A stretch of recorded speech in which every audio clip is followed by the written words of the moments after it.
February 16th, 2017. From El Cajon, California, this is episode 120 of You Can Bet on That.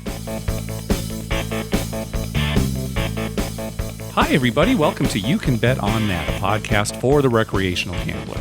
My name is Mark Duvall, and sitting across from me is Dr. Mike. Hello. So, well, you know what? Before we get started, Mark. All right. For 2 weeks now, since our last podcast, something has been bugging me. And I mean, I just cannot get this out of my head. Okay. It's that duck parade. I mean, I think about that every day.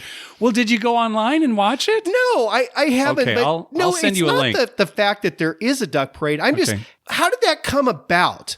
I mean, did somebody open the door one day and some ducks came in just on their own? They said, hey, that's kind of cool. Or did some guy think, oh, we should have something that separates us from other casinos? I know. It's not a casino. Duck parade. It's not a casino. It's the hotel in Memphis. It's the hotel. Yeah, right? yeah. Well, hotel, casino, whatever. I mean, all right. What, some guy just, this'll separate us from everybody. We'll have a duck parade with real ducks. Yeah, I don't know. I mean, it just boggles my mind that anyone would come up with that. So that's what you've been thinking about this last 2 weeks, not the Super Bowl comeback win, nothing. I'm getting politics out of my head. I'm thinking about duck parade. Okay. I mean, how did it come about? I'd like to know. All right. Okay. Are the ducks on the payroll? I mean, are they trained or is this just wild ducks? Again, I don't think you really need to train ducks too hard if there's food involved, but I might be wrong. But you got to get them out, right? Once they get in the lobby, how do you get them out? Feeding time's over, leave? I don't know if there's a duck parade out. Do they have a union?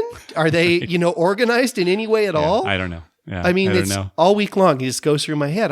I'm finding it hard. It's ruining my life. All right. So if you're listening to our show for the first time, this is a show for the recreational gambler.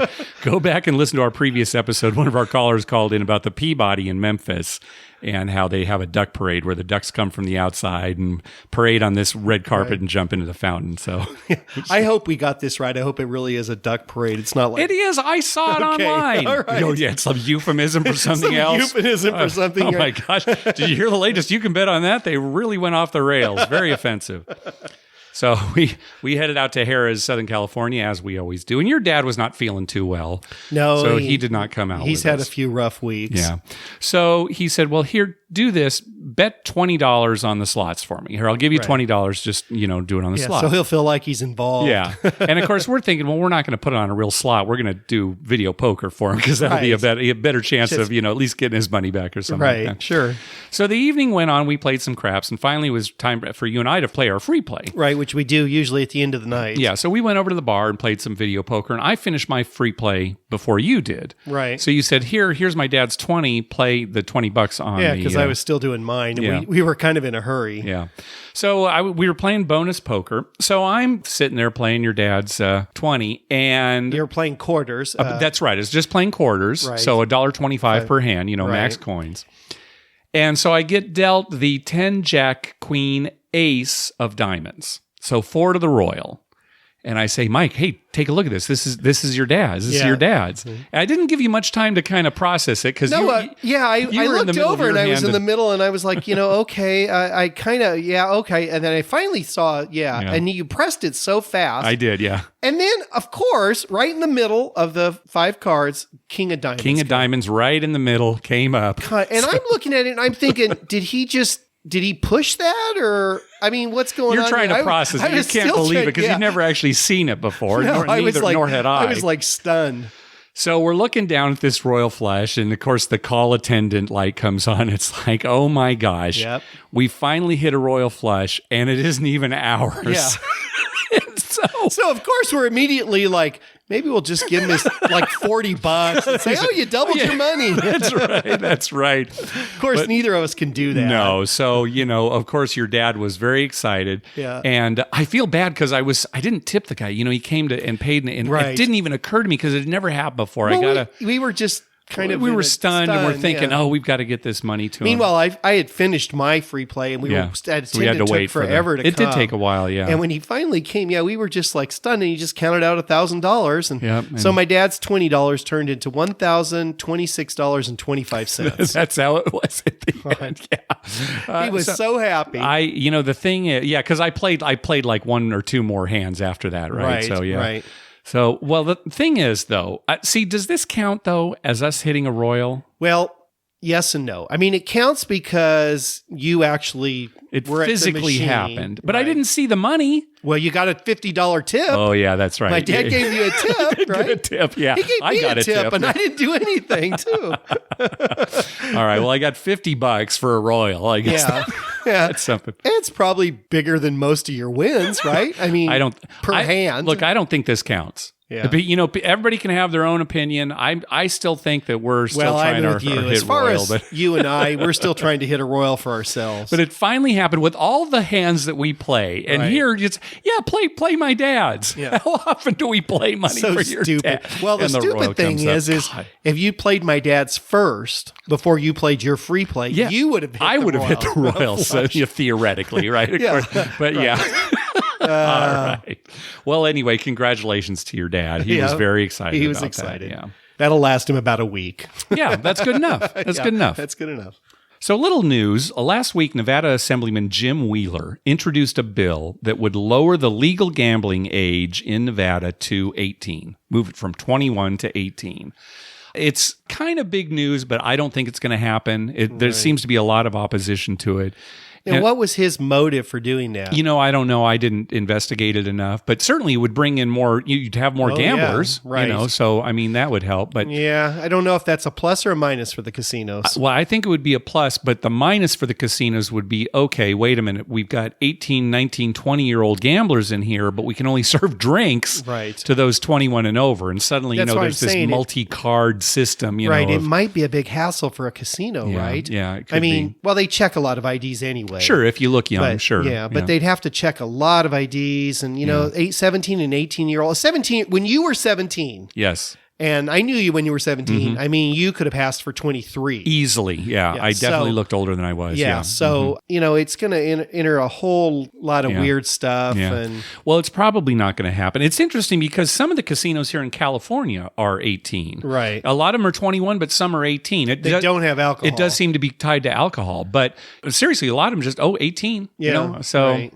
If there's no alcohol, I guess. And that's a whole nother issue. Why isn't there alcohol for 18-year-olds? Sure. Well, you can get into that whole thing. Of course, everybody's, the big logic is, well, you can go to war if you're 18. How come you can't drink? How come you can't smoke? How come you can't gamble? Right. So, well, you can't smoke in California at 18. Oh, that's some other states right. have lower limits on that. Yeah. So, it's kind of a state issue, but I don't lower think it's limits. What's the limit on this state? That's where you go. Yeah. I'm crossing over. I want to play lower limits. We've gambled too much. All right. It's just a term.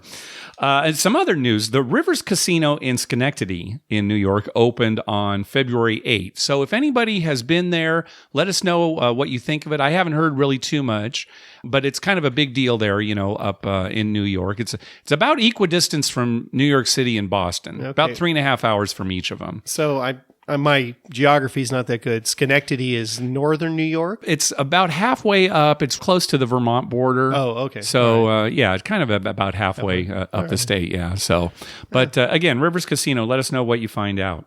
All right, we got an email from listener Alex. Let me just read to you this. How do you deal with internal ethics of when a dealer messes up in your favor? I've had a dealer mess up and give me an extra $5 or $10, and I'll correct them. But I've also had an instance or two when the dealer is messed up by a large amount, and I didn't say anything. It's very hard for me to give back to the casino when I know the overall advantage is against me. Just wondering, what was the biggest dealer mistake that you've encountered, and how did you deal with it? Also wondering, am I messing up the dealers somehow by not pointing out their mistake? Does their job get reviewed, and do their bosses later on point out their mistakes? Am I getting them into trouble by keeping quiet? Just getting to that last question, I don't know the answer exactly. It'd probably be a better question for like annoyed pit boss. Right. But I have always felt that and I've used this to rationalize it, I'm not going to call attention to the dealer's mistake because it might get him in trouble. Right. That's probably more likely whether to get that's them true in. or not, I don't know. But that's one way that I rationalize it. I don't know if they get in trouble. I mean, mistakes happen all the time. If it happened a lot, obviously they'd have to sit a guy down and say, "Hey, what's going on here?" Well, and certainly if it happened for big amounts. Yeah. Also. Oh, yeah. So, we don't really struggle with it. You can judge us however you like, but we kind of treat the casino and playing the game as, hey, if the dealer makes a mistake, that's the casino's responsibility. And I realize we don't have those same standards when it comes to other parts of our lives. If we're at a cashier, we're not even close. No, at a grocery store, and they've given us too much change or something like that, we'll call attention to it. Yeah, you go through Jack in the Box and they give me an extra buck, I always just hand it back to them. Right? So because that I feel bad about. Yeah. But when it comes to the casino, it's like a different animal. And should it be? Go ahead and judge us. But, I don't think so. Yeah, it's hard. I mean, sometimes I do feel bad and I think, oh, this karma's going to come back to bite me. But, I don't know. Well, what's the biggest mistake you've ever had that in your favor? Probably, a couple $100. Like on a bet, paid off wrong? Yeah, paid off wrong, wrong color. Okay, right. Or, no, I know what it is.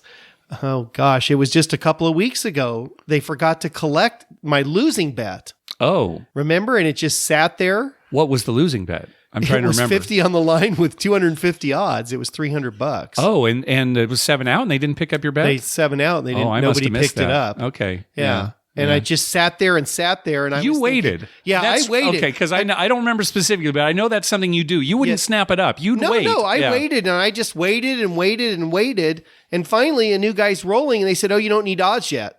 Yeah. And so I picked up the odds. Yes. And I'm thinking, well, okay. You gave them all the opportunities. I gave them, I mean, I wasn't going to say at that point, oh, that was from the last bet, take it. I just, said, okay. And I took my odds back. Yeah. And the biggest mistake for me, you'll remember this, it was at the Mirage, and it was on a color up. Yes. And I colored up for, I don't know what it was. It was like $550, something like that. Right.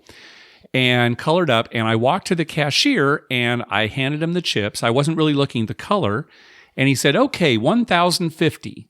They had given me a $1,000 chip instead of a $500 chip. Right. And I was baffled because, a color up, everybody's watching a color up. Yeah, the stick man and the boxman. And, in those days there were boxmen, and they checked all that out. We never did really figure out how that happened. No, we don't. But, in my mind, I want to say that maybe they left somebody else's color up out there. Like maybe somebody colored up before you and there was 500 out there. You know what it might have been, Mike, and maybe you'll remember this. I actually had $549. And you tossed a $1 chip in for me and said, oh, just give them, $5.50. So maybe in the course of them, another $1. I mean, I don't know. But who knows?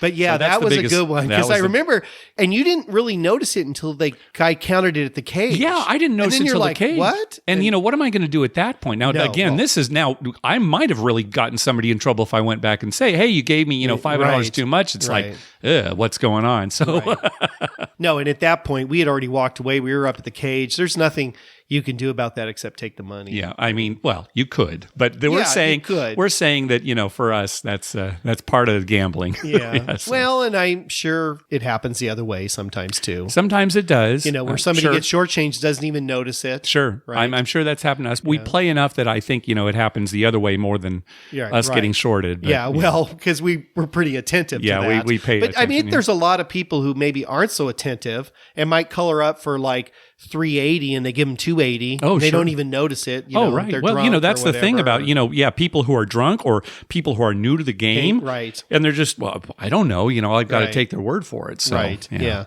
Well, people who are new to the game, and I bet this happens a lot in craps, may get wrong payouts a lot, and they don't really know what the payout is because we've caught dealers where they wait a minute, it's not $85, it's $105 or something, right? Sure. And they're like, oh yeah, that's right. Yeah, we've never caught a dealer cheating, but we've certainly, and we'll mention it if it's not us, if it hurts the gamblers, player. Yeah. So if there's somebody we don't know, oh hey, you owe them another $5. Right. Oh yeah, okay. So, right, and they'll and dealers will usually do that, and sometimes it's just the math, especially new people who bet weird amounts. Yeah, they've got some amount out there that's kind of funky.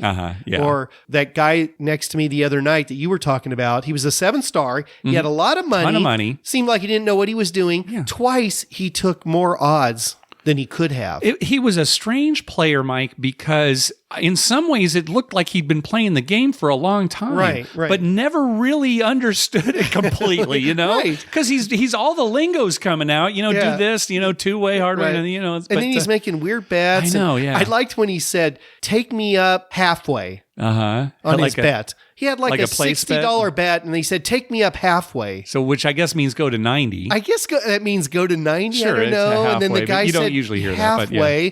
and he kind of looked at him. He said, "Oh, 1 unit." And then Right, I was like, All right. Thanks for the email, Alex. Hey, thanks to everyone who's been clicking through our Amazon link. Remember, whenever you're going to buy something through Amazon, go to our page first, youcanbetonthat.com, and click through our Amazon link at the top of the page. All right, let's go to our voicemail hotline. Remember, call our hotline at 951-292-4377. That's 9512-WAGERS. 9512-WAGERS. And maybe we'll play your clip on the show. First up is Rick. Hey there, Mark and Dr. Mike. This is Rick calling from Sequim, Washington, out on the beautiful Olympic Peninsula. And I'm just about to go in and play some craps at my favorite casino. It's 7 Cedars. They have 1 table. They have good dealers. It's a lot of fun, very friendly. And we'll see how we do. I've been on a cold streak for quite a while here, but we're going to go check the luck out tonight, and I'm going to call back after the session with a after action report. Thanks for your great podcast. Long time listener, first time caller, and talk to you again. All right, so Rick called back. You want to hear it right now? yeah, See what happened? Let's see what happened. All right, here we go. Hey there, Mark and Dr. Mike. This is Rick calling with an after action report from 7 Cedars here in Sequim, Washington. And I played for about an hour and a half. Kind of sideways, choppy, couple of pretty good throws, a bunch of not so good throws. I seem to throw nothing but hard ways of all kinds of stuff except for anything that I had hard ways bet on. It's a good table. It's kind of fun. A $3 table with 10 times odds on every number, so it's kind of fun. Anyway, started with 400, lost about 100, and decided to go home, save the rest of my powder for another night. So anyway, thanks again for a great show, and may you always throw hard ways. Well, I'm sorry he lost because he was on a losing streak, and I was expecting this to be one of those like, I got it all back. Big jackpot. But $3 table with 10 times odds? Yeah, at a local casino. Right. This is why people are not gambling in Vegas anymore. Right. Well, it's one of the reasons. Yeah, why would you? I mean, $3, 10 times odds. Yeah, you can't get that in Vegas. At least on the Strip, you can't get it. I'm going to go to a Steve Wynn casino and pay double odds, and it's like a $25 table. And even downtown, they have 10 times, 20 times odds, but you can't find a $3 table. No. You know, they've got $3 at Fremont, but it's just double odds, right? So, yeah, I mean, that's... God, if I lived there, I'd be at that place all the time. Of course, I mean, I'd like the 10 times odds. I'm going to bet more than 3. Yeah. But that's the kind of place a guy can go with $200, right? Yep. I mean, you go into a Vegas casino with $200 to play craps. I mean, on a $5 table, it'll last you a little while. But but if it's a $10 table or more, that's not enough. Yeah. So anyway, good luck next time, Rick. All right, let's hear from Andrew. Hey there, Mark and Dr. Mike. This is Andrew calling from Seattle. I spent the Super Bowl weekend in Las Vegas, and right now I am at the airport where I found out that my flight's been canceled back to Seattle due to heavy snow. So I got rebooked on a flight 12 hours later, and now I'm waiting for an Uber to head to the Cromwell to play craps. My question is, do you think that the airline will reimburse me for all the additional money I'm about to lose? Thanks. Bye-bye. Yes, the airline will reimburse you, but you have to promise that if you win, you have to give all that money to the airline. Yeah. So it's a no-winner for you. Yeah, it's basically even. It's basically even. No matter what, it's going to be no winner, no loser. And he's either going to get reimbursed by the airline or he's going to have to pay the Now, airline. what airline is it that does this one? I think it's Spirit. I don't know. It might be. You'll have to fix it. Yeah, good luck. Give them a call. See what they say. And good luck to you, Andrew. We should fly that airline every time. Yeah. I'll work that deal out with them. I'd be happy to do that. Yeah, that'd be good if I were telling the truth and that airline really was the one that did that. If you were an airline executive. Yeah, and maybe... Because you're not an attorney. I'm not. You're not an accountant. I've never said I'm not an airline executive. No, you've never said that. And I'm not going to announce it on this show. I'll tell you afterwards when we're off mic. All right. All right. You know what, though? I like he's going to Cromwell. Yeah, wasn't that good? That's a good place to go back to. If you're going to be stuck in an airport, Vegas is the best to be stuck at. Especially if they tell you it's like 12 hours. Yeah, because then you can go. It doesn't take long, right? If they say, well, hang on, you might catch the next flight, then you sit there and it doesn't come, and then, we'll get you on the next one. Yeah. That's miserable. Yeah. But if they tell you, you got 12 hours, I mean, get in your Uber right back to the casino. And if you've only got 2 hours, then get in your Uber and just go to Tropicana. Yeah, exactly. That's right there by the airport. Tropicana's the closest. That's right. Okay, let's hear from our buddy Wendell. Hey, what's up, guys? It's Wendell from Denton, Texas, part of the DDB group. And I booked my next Vegas trip. It's going to be March 26th to the 30th. I'm going to stay at the Mirage on the Strip because it's kind of for work, but it'll be a lot of fun, too. So I was going to ask y'all, where's y'all's favorite spot to play video poker? Or if you have a few different spots to play video poker. I know, y'all are into the craps more, but if you're chilling playing video poker, if there's any certain bars or even local bars or any spots that y'all get into on that. And being in Texas, we're stuck with the Oklahoma casinos. I've been in the Oklahoma casinos, and I've been doing pretty well. I've been riding the wave, up a little bit, down a little bit, up a little bit. So, it's been pretty good. So January was a good month. Up for January. So anyway, I enjoyed the show, man. So y'all keep it up, and then let me know what your thoughts are on video poker on the Strip. Thanks, guys. We really just don't have favorite video poker spots simply because we don't play it very much. Usually it's only free play. Right. We play it at Harrah's Rincon because it's the best thing to do with our free play. Yes. I mean, logically, that's our best bet. And as far as Las Vegas goes, downtown, we've heard that Main Street Station has very good video poker. Four Queens had full pay jacks or better. But, on the Strip, about the only thing I could say is I know they have some full pay machines at Cromwell. But, as far as like comfort and relaxing and playing at a bar, full pay jacks are better at Cromwell? It might have been full pay bonus. I can't remember. There were a couple of full pay machines. Okay. Yeah. And I can't remember the denominations. The best thing to do is check out the website vpfree2.com. So that's vpfree, the number 2.com, and they always have a pretty good up-to-date list of all the best payback machines, at least for video poker. Now, as far as just, where to get nice drinks and good atmosphere, we're just not experts in that. That's more of a Vegas fanboy 500 by midnight question. So. Right, because we're mostly there to gamble. Yeah. So at craps, right? But even when we gamble at here's our thing with video poker. We go to a bank of video poker machines, usually at the bar at Harrah's Rincon. Mm-hmm. We sit at the bar and play. We look for the most open spot. Right. Yeah, that's it's not true. crowded. If there's and two machines next to each other, so we can sit next to each other. Yeah. That's our criteria. Yeah. It's not like, where we can see the TV the best or hear the best music or what the drinks are. It's just where it's easiest to gamble. So sorry, Wendell, not very helpful, but good luck on your trip. Hope you have a good trip. So that's March. He's going March. Yeah. The end of March. Okay. Yeah. When you're going to be in I'll DC. be in DC. That's right. Yep. It rang a bell. I'm thinking, where am I going to be? No, you're not being in Vegas. You keep thinking that, but no. Yeah. All right, next call. Hello, Mark and Dr. Mike. This is Chris from Round Rock, Texas. Had a 3-night stay a few weeks ago. I'm a low roll at the craps table. I like to play at Harrah's or Casino Royale. Sometimes Flamingo will have a $5 table. Recently, we've been going to Ellis Island, which we love, but it's only open at night. But I know you had a caller this summer say that they did a blackjack tour. I think it was like $100. You go to a table, you play for a certain amount of time, and then if you go up 100, you leave. If you lose it, you leave. Or the time's up, you leave. And so my buddies and I came up with kind of a little craps tour. We did it for $60 and we played for 15 minutes. And if you win 60, you pocket that. You lose 60, obviously you're out. And then after 15 minutes is up, you're out. And we figured if we bring like $300, we'd have to lose basically 5 times in a row, which we pretty much did, sadly. But one of the things that was cool is we usually play on the low roller Caesars places. So we don't usually play on the other side of the street at Mirage or Bellagio or Caesar's Palace. So it was fun to play there, although it didn't go well for us. In fact, we lost 4 in a row, and then I think we called it, you know what, this is not going well. But it was something fun to try.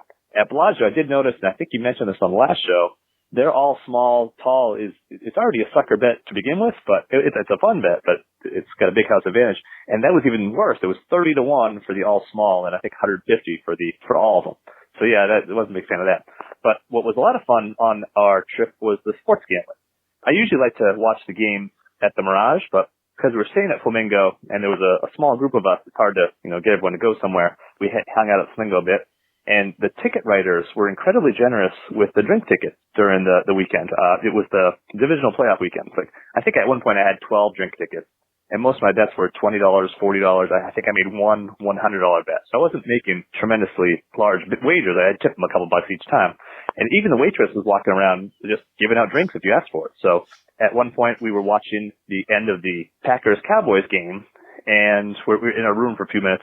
And one of my buddies who had never been to Vegas, we're in the fourth quarter, and I said, we got to watch this game in the sportsbook. There's nothing like watching an exciting football game in a sportsbook. And so we went down there, and we wagered on the Packers, but I'm not a Packers fan by any stretch of the imagination. But there was just a lot of fun. It was hooting and hollering and a good time. And so overall, it was a great trip. I wish we would have won some more money. Hoping to go back this summer, and hopefully we'll go well then. So I want to thank you guys. I appreciate all the work you do, and I hope to play Crapseats sometime. All right, bye. Good. Yeah, that Dallas Green Bay was the only good playoff game the whole season. So right. That was a very good game. Every other one was a stinker. Well, the Super Bowl. Well, the Super. You know, I was thinking about this, Mike. It's like, oh my gosh, the best Super Bowl ever in overtime and everything. And I keep looking back on it. I'm thinking, was it that good a game? No. It was just, the first half it was all Atlanta, and the second half it was all New England. Right. And does that make a good game? In the second half, it was basically half of the fourth quarter. Yeah, that's right. Yeah, I mean, the third quarter was still Atlanta. So, it was exciting. I mean, we were, in overtime and everything. Yeah. But how good a game was it? I don't know. Overtime and big comeback. Matter of opinion. I'm one of those people. I like a nice close game. I mean, I would have preferred if it had been close the whole time. I'd like to see a 3-3 tie going into and then overtime. That would have really. I don't know about that. Maybe 10-10 or something. I don't mind a pitcher's duel in baseball, but not so much in football. Yeah. So what's the deal with Texas? They all go to Oklahoma to gamble, right? Yes, right. So no casinos in Texas. No casinos in Texas. Supposedly the birthplace of Texas Hold'em.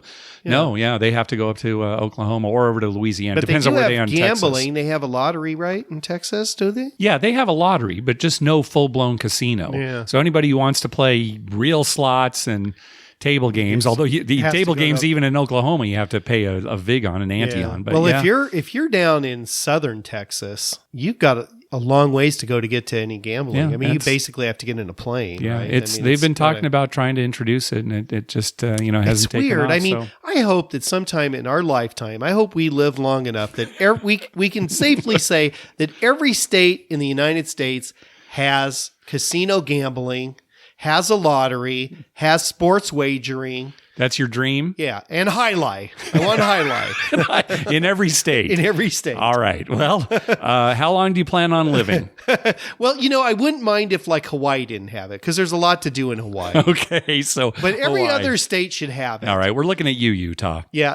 Utah. Utah's got to get their act together. Those people are tired of driving over to Nevada. Yeah, that's right. Hey, but that's great news about the Flamingo Sportsbook. Getting a drink in a sportsbook can often be quite challenging. So it's good to know, at least for that football weekend, that they were pretty generous with the... Hopefully that's a regular thing. Hope so, yeah. It is fun, though, to watch games in a sports book. It can be. Sure, of course. Well, the hooting and hollering, you've always got people rooting for both sides. And so, right. Yeah, I just like to hear the like, and the roars when something happens, It's much more exciting than sitting on the couch by yourself in your head thinking, yay.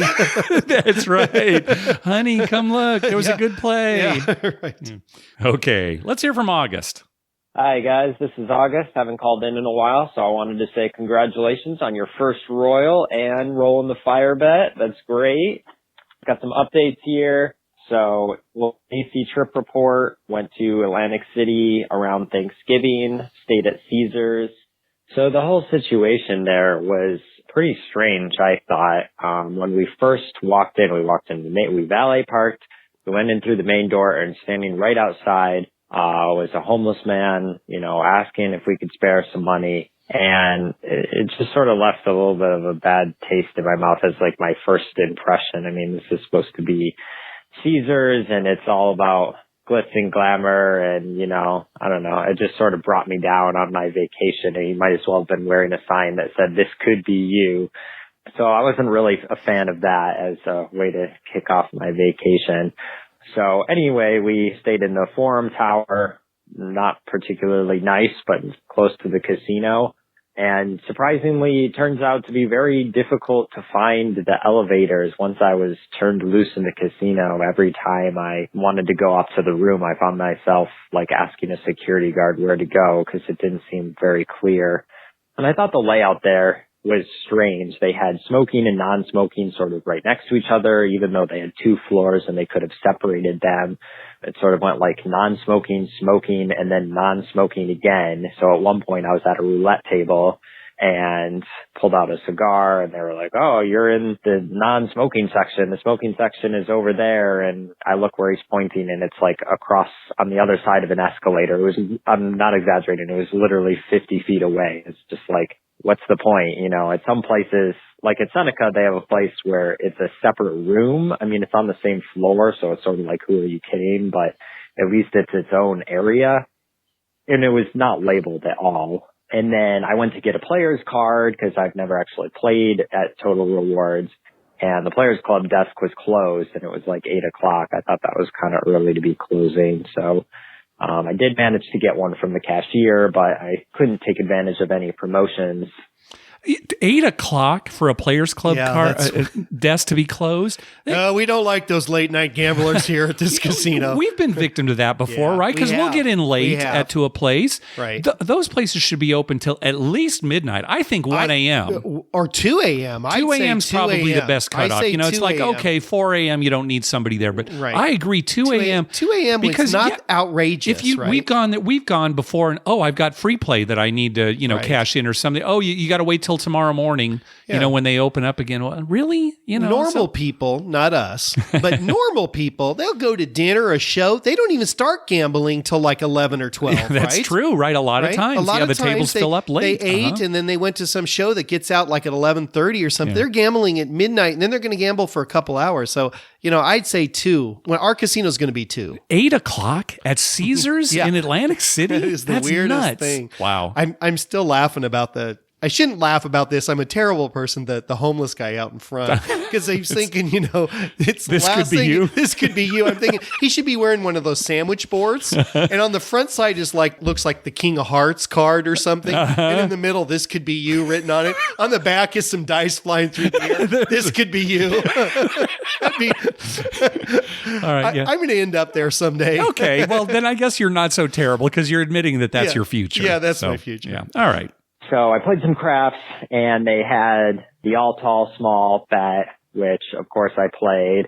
And then the one time, well, probably more than once, but the one time I didn't play it and really noticed it was when the guy right after me rolled it. I didn't have a single dollar on there, and it just killed me seeing that come in and not be able to get paid on it. That's me.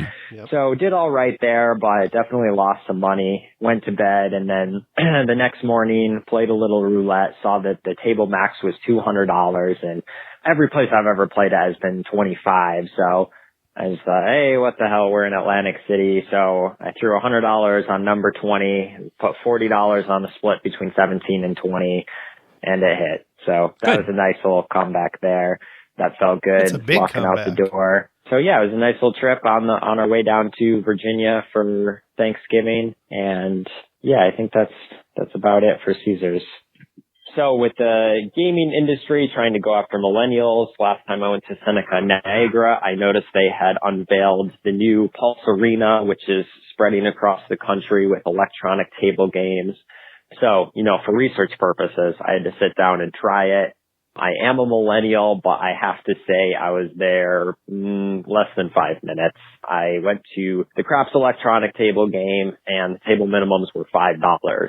And it's just sort of like, okay, I'm just going to go play a real table. Yeah, no If kidding. it was $1 and I was there with some friends, I could see it being kind of fun. They've got this huge screen. They've got, music and drinks and all that stuff. But with those limits, it just wasn't for me. I didn't see the point.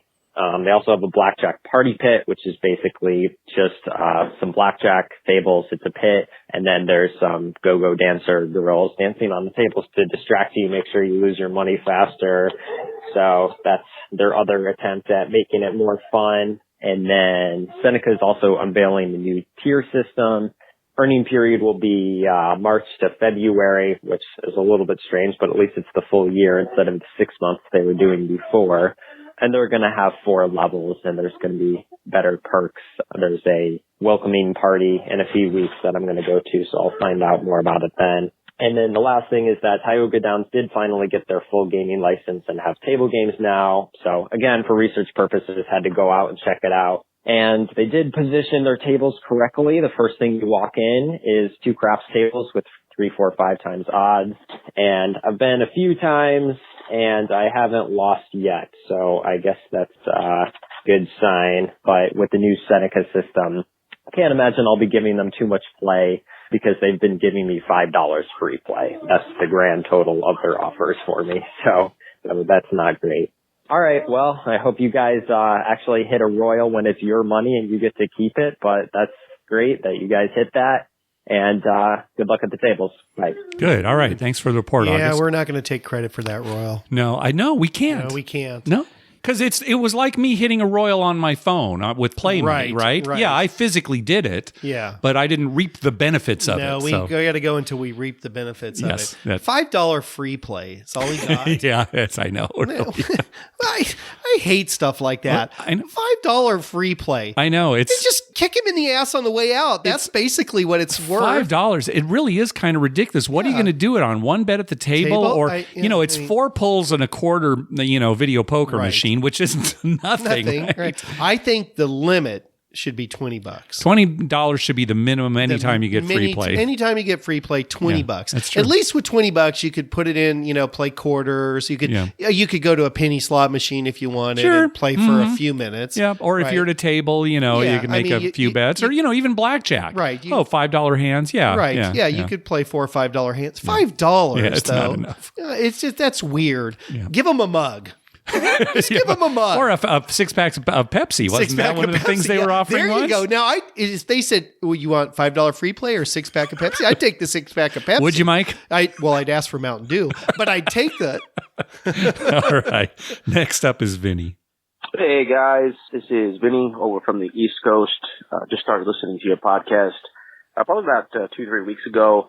I can definitely say I'm hooked. There's lots of choices of podcasts available out there that deal with Vegas and gambling, but really like the recreational approach you guys have. I'm going to call with some trip reports, I think, pretty frequently. Typically 2-3 times a month, I'm at a different casino in the Northeast.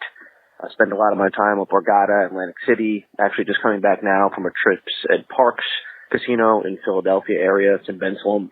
I play a lot of poker, kind of semi-professionally, so do a lot of the tournament circuit here in the Northeast. But just really wanted to kind of make a comment for those interested in traveling to the Northeast. Parks, in my opinion, is one of the better casinos in the Philadelphia area. It does not have a hotel attached, but just can't say enough about how great the dealers are, in my opinion. A young, energetic, very happy kind of crowd that seems to be on top of things. Our blackjack there has 3-2 and, stands on 17, so pretty good odds in that case. But our trip report was there for a tournament for poker. A couple of my friends who don't get out very often came through last night, probably around 10, 11 o'clock at night. They have kids, and it's really tough for them to get out, but they took the hour-and-a-half drive from New York to come and see me there in the Philly area. We wanted to play some craps together, and it's not something that happens very often. So we opened up at a $15 table. These guys may have opened up with $100 or $200, which is definitely a little bit short there. But we kind of put together a little comeback strategy. We got hot, each one of us, probably played for about an hour and a half, 2 hours. And I don't think I've ever seen such a big turnaround. They walked off the table with a couple of $1,000s each. So again, the table was energetic. The dealers were great, and I can't say enough about our experience there at Parks. And hope we get to do it again soon. So, I will be in touch with probably another trip report in a couple of weeks as I'm heading down to Borgata and Atlantic City. And thanks for everything you do. All right. Yeah. Good report from Parks. Can you imagine $200? You buy in for $200, you're on a $15 craps table, and you cash out for $2,000. That's great. Yeah. That's a great night. Oh, yeah. It is. Oh, my God. This must have been some rolls. I know. Well, Vinny called right back, too. So let's hear that. Hi, this is Vinny again. Just wanted to say, in comparison, really my question, I guess, was, if you guys really do decide on which casino maybe you visit based on, some of the dealers there, or if some casinos have dealers that maybe put you off and you haven't gone back since, as I mentioned in my last message, we tend to frequent Borgata and AC because it is the nicest casino there in terms of the restaurants and the rooms. It's kind of head and shoulders above the rest. But, since they became part of the M Life properties, they have changed their odds from 5 times full odds to 3, 4, 5, which is kind of frustrating. Most of the blackjack tables are now 6 to 5 odds. And the biggest thing is I've had so many bad experiences with the dealers at the craps tables, guys who make wise remarks, I feel, to people who don't really understand the game, guys who just don't seem overall happy, constantly complaining about throwing chips in for the bets, constantly complaining about hitting the back wall. I just have a couple of experiences there where it's just not pleasant, and I feel like they know that they are the best casino in the area, and because of such, they don't treat you as well as some of the lower end places. So, again, just wanted to know if you guys had any experiences with any of the dealers maybe who put you off and you have not gone back to a casino. But again, thanks for your time, and look forward to the next episode. There have definitely been times when we have had bad experiences at casinos. Yes. And we've said, okay, we're not going to go back there, or we're not going to go back there for a while. Right. Usually we do end up going back because okay, let's give them another chance. And often things improve. Yeah. I know for a while, Harrah's, Las Vegas, it was really bad, and so we stopped going. Yeah. Then we went back. It was okay. We had that bad experience at Main Street Station. Right. And then we went back and had a very good experience. Well, what about Binion's? Binion's is the one exception. We have had so many bad experiences there. In recent history. And so have other people. We've heard stories that I think it's going to be quite a while before we go back to Binion's. It'd be hard to get us there when we can walk across the street and go to a better place. That's right, yes. He's right, though. From a business standpoint, why would a casino like the Borgata treat people like that? I don't know. And because, even if you're the best casino in a limited area, you want to stay on top. Yeah, right? Absolutely. Hey, you ask anybody who's knowledgeable about AC, like the Due for a Win guys, or our friends Ed or Eric, they'll all say, okay, the Borgata is the best casino in Atlantic City. Overall, right? There might be specific reasons why you'd go to other places, but just overall, Borgata is the place. And man, I know everybody's concerned because MGM has come in and they've started to implement all these things. Right. So it's not just, the dealers being surly, it's the rules and everything. I don't know. We'll see. My brother was just in Atlantic City 2 weeks ago. I haven't talked to him since he came back. My dad told me the other day that he said he would not go back to Atlantic City again. Why is that? He had a bad time. He said, really? Yeah, it was something with the gambling. Okay. So I haven't talked to him, but I'm going to find out Find out what it is. But he came back and he's been there lots of times. Yeah, he's been there quite a bit, yeah. And he said, no, I'm just not going to go there anymore. I can spend my money in he can travel around to different find places. Out because, when we all went, we had a very good time We had a good time, but something about it happened, and my dad wasn't really clear, but he said, yeah, Christopher said he's never going back there. All right, we'll find out what it is. We'll talk about it next time then, yeah. So, well, I wouldn't put up with any... if we were on a craps table and a guy was complaining too much about people throwing chips, or he was just in a surly mood or something, I can go anywhere else. Especially in a place like Atlantic City when you can go somewhere else. Yeah, it's not within walking distance, but you can go somewhere else. You get in the cab or the car and you're there in 2 minutes. Yeah, definitely. All right, so let's talk about the gambling scene for this episode. So this is kind of a new segment that we started last time where we talk about one of our favorite gambling scenes from a movie. This time it's from Vegas Vacation. And the scene that we're going to listen to here is where Clark and Eddie, played by Chevy Chase and Randy Quaid, go into a casino to play some games. So I'm going to play this clip, and then I'm going to kind of talk about what's happening when you can't really hear what's going on. I got to warn you, Clark, they don't play the same games here as they do at them regular casinos. Eddie, this place is great. They don't have any of these games at the Mirage. Pick a number. I'm great at that. Coin toss. Eddie, these are my games. Give me $20. War. Russ and I play this all the time. I'm in. There we go. All right. Oh, that's fast. Give me another 20, Eddie. What? Bet again.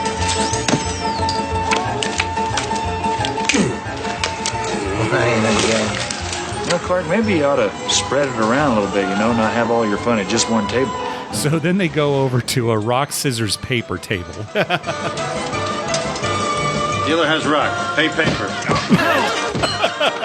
And then they go to a heads or tails table. Call it. Clark, what say we go back home and bury what's left of my money? Heads. I'm sorry, sir, it's tails. Almost. Then it's a guess which hand table where the dealer's holding out his hands and Clark guesses the wrong one, so he tries to get the dealer to open his other hand. Give me that.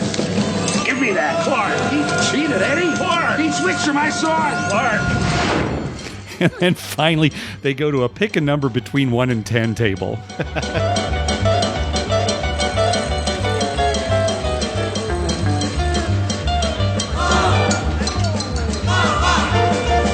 7. Eddie, what am I doing? I need to go someplace where a man can think. Oh, I wouldn't do that here, Clark. Stalls are awfully dirty and they're backed up all the time. What I love about the pick a number between 1 and 10 table is it's not like the dealer wrote down a number and put a piece of paper. It's just in his head. I'm thinking of a number, see if he can come with it. And Clark, he's just sitting there.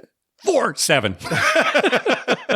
So anyway, that's our gambling scene for this episode. That is a good scene. Yeah. Well, all the vacation movies are funny. I mean, well, all right, that's your opinion. Yeah, well, Christmas Vacation, you got to admit, is hilarious. I will make no admissions on this show, but okay. Very good. All right. Well, that's going to do it for this episode. Hey, we want to thank some people for some PayPal donations. First of all, Steven, he says, love the show and love the craps discussions. Looking forward to meeting you and throwing the dice with you guys at 360 Vegas Vacation 4. Also, thanks to Brian for his PayPal donation. Also, thanks to Michael, a.k.a. Baccarat Guy over at TravelZork. He says, do not believe I have donated since my trip to Wynn Palace. I've been really focusing a lot on AC of recent. All the best. And finally, thanks to Vinny that we heard from earlier for the PayPal donation. Thanks very much. Thanks, everybody. Hey, be sure to check out our TV listings showing all the gambling-related shows coming up within the next 2 weeks. We update those listings every Wednesday using a customized program to search through all the raw American TV data. Just go to our webpage, youcanbetonthat.com, and click on the link at the top that says TV listings. We'd love to hear from you. Call our voicemail hotline at 951-292-4377. That's 951-2-WAGERS. Or you can email us at youcanbetonthat@gmail.com. Also, follow us on Twitter at youcanbetonthat. We tweet when we're heading to a casino, and we'd love to meet up with you. Like us on Facebook at facebook.com/youcanbetonthat. And finally, head on over to iTunes and write a review on us. When you do, it helps us get new listeners. What do you have to say here at the end, Mike? Well, I'm still thinking about those ducks, really. I mean, this whole episode, I've been thinking about those ducks. Right. So every place has some kind of gimmick. There's this duck parade. Mm-hmm. What's ours going to be for our casino when we get a casino? For our casino? Yeah, we got to have a gimmick to get people in the door. You know, dancing girls at the blackjack tables. It's been done. Yeah. You know, how about all these giveaway things? A lot of them have been done. How about this? Every table game that we offer will have every single side bet that is currently available on the market. There you go. So it's like you said, you wanted a craps table with all of them. It'll have everything. The blackjack table will have every single side bet. Now, I like the tables will be huge. Yeah, I like that. And you know what? We'll make them close. I was telling Lynn the other night, here's the thing. Our tables will be so close, you can play craps and play roulette at the same time. Oh, okay. So they're right next to each other. Not uncomfortably close where you can't move. Yeah. But enough that you could, make and while you're waiting for the roll, you just run over, give me 12 red. Okay. And you can play, and we're going to allow that. You can play as many games as you physically can control. Can get to. Okay. Yeah. Oh, that's good. I like that. Well, maybe what we'll do is we'll put all the tables in a circle. Yeah, there you go. Right? And then people who want to play multiple games will be inside that circle. Yeah. And they can just run back and forth. Yeah. Well, no call bets, though. I don't want call bets. Well, that's just smart. Yeah. Well, I think we finally come up with the perfect gimmick, Mike. Yeah, I think that's it. All right, good. Geniuses. Yeah. Oh, yeah. All right. Thanks for listening. Good night.